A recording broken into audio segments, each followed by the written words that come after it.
மாணவர்களுக்கும் வருங்கால சிறியர்களுக்கும் நாளை வளரக்கூடிய குட்டிகளுக்கும் கெட்டு போன உன்னால உட்கார்ந்து பேசுற பிள்ளைகளுக்கும்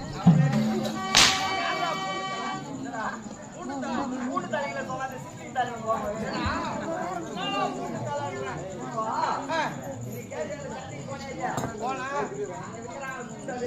வெள்ளையா இருக்கு அந்த பூண்டு வெள்ளையா இருக்குது வெள்ளை நேரம் நீங்க உட்காந்துக்கிறாங்க இவன் தலைங்க எப்படிக்குதா அந்த அம்மா தலை வெள்ளையா இருக்கு வெள்ளையா இருக்குடா வாட்சி வாங்கடா ஆமாடா அப்படி வளர்ந்து கேட்கமா கூட்டு தலைங்களுக்கும் என்ன பசங்களுக்கும் கிசங்களுக்கும்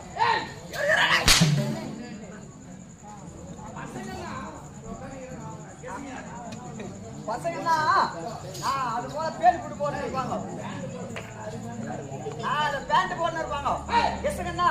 மேல நோடி போட்டு இருப்பாங்க